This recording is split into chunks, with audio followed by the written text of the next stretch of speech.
So I've previously done segments on how Bernie Sanders is the most relentless senator in the country when it comes to his willingness to call out Donald Trump and just hold him accountable. And that has not changed. So to give you some examples here, he's called out Trump for his blatant lies. So one tweet states, President Trump cannot continue to lie. It diminishes the office of the president and our standing in the world. Trump said 3 to 5 million people voted illegally and that his victory was the biggest electoral college win since Ronald Reagan. Both lies. The United States will not be respected or taken seriously around the world if Donald Trump continues to shamelessly lie. So pretty much you get the gist as to how he's calling out Donald Trump on a consistent basis. Now, the problem is that the Washington Post literally wrote an article about Bernie Sanders calling out Donald Trump, and they have a problem with Bernie Sanders calling out his lies. So, journalist Amber Phillips states, do me a quick favor, hit pause on your temptation to either cheer or jeer what Sanders said, and let this marinate. A prominent U.S. senator just described the President of the United States as a frequent and shameless liar, a claim that for reasons I'll explain is difficult to prove, okay? What's more, what Sanders said about President Trump is one of a bazillion hefty criticisms that Democrats have lobbed and will lob at the president this week alone. So I want to stop right there. So what this journalist is saying is that it's difficult to prove that Donald Trump is a shameless liar. She's saying this irrespective of video footage online that you can find of Donald Trump just brazenly contradicting himself. It doesn't make any sense, but that's fine. Let's get back to the article and we'll revisit that claim later because it's complete bullshit. So she continues, this is the state of our political discourse right now. Political norms like don't accuse the President of the United States of lying without evidence, or don't accuse the former President of the United States of wiretapping your phones without evidence have been eviscerated. There are no rules right now in politics about what you can, can't, or should and shouldn't say.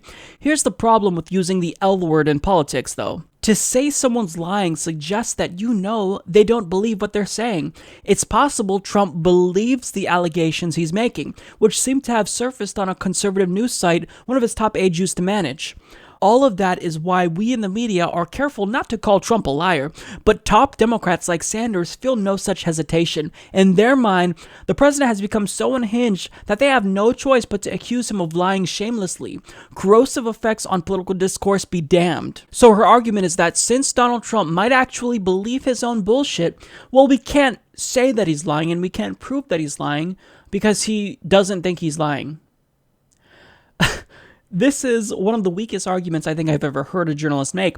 Okay, a lie is still a lie, and facts are facts. So if Donald Trump says something that is not factual, that's not grounded in reality, that's just completely idiotic, it's incumbent upon people in the media to set the record straight. And the fact that the tone of this article suggests that you prioritize, political decorum and being proper over actually calling out his lies when he's misleading the American people shows that you are not a good journalist. Your priorities are not in order. Bernie Sanders is doing your job for you. As a member of the media, you are supposed to fact check Donald Trump. You're supposed to hold our elected officials accountable. To hell with all of these political norms that says we're supposed to be proper. I don't care. If Donald Trump is lying, you have to call him out. We're obligated to make sure that he does not mislead the American people.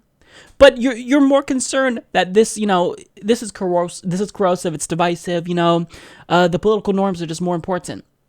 Oh my, this is ridiculous. You should really feel ashamed for publishing this article. The Washington Post should be completely embarrassed by this because this is a joke. Now, Bernie Sanders heard this dim-witted criticism and he had the perfect response. He states, what should a United States senator or any citizen do if the president is a liar? Does ignoring the reality benefit the American people? Do we make a bad situation worse by disrespecting the president of the United States? Or do we have an obligation to say that he's a liar to protect America's standing in the world and people's trust in our institutions? How does one respond to a president who has complete disregard for reality and who makes assertions heard by billions of people around the world that have no basis in fact? I find it interesting that Ms. Phillips did not take issue with my facts. Her complaint appears to be that it is improper for a United States senator to state the obvious, and that is that we have a president who either lies intentionally or, even more frighteningly, does not know the difference between lies and truth. But how do we deal with a president who makes statements that reverberate around our country and the world that are not based on fact or evidence? What is the appropriate way to respond to that? And if the media and political leaders fail to call lies what they are they guilty of misleading the public? Yeah. You're supposed to call a spade a spade. And again, I find this absurd that this is coming from a journalist.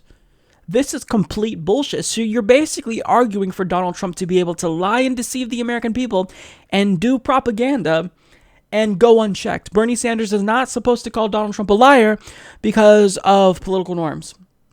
Yeah, well, I think that you will persuade zero people of that, because the Republican Party, they've completely scrapped the idea of political norms and political decorum and Senate decorum. They have treated Obama like shit, and I disagree with Obama, but they were the most obstructionist that the Republican Party has been since ever.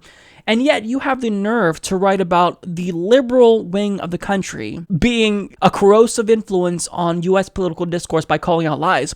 No, the person who's lying is having a corrosive impact on political discourse because he's making Americans less informed than they already are. It's up to the media to inform us, but you're not doing that. So our leaders now have to do that.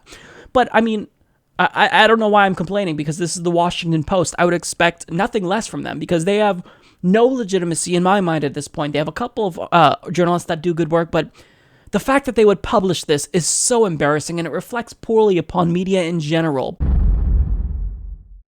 Support this podcast by joining the independent progressive media revolution today at humanistreport.com.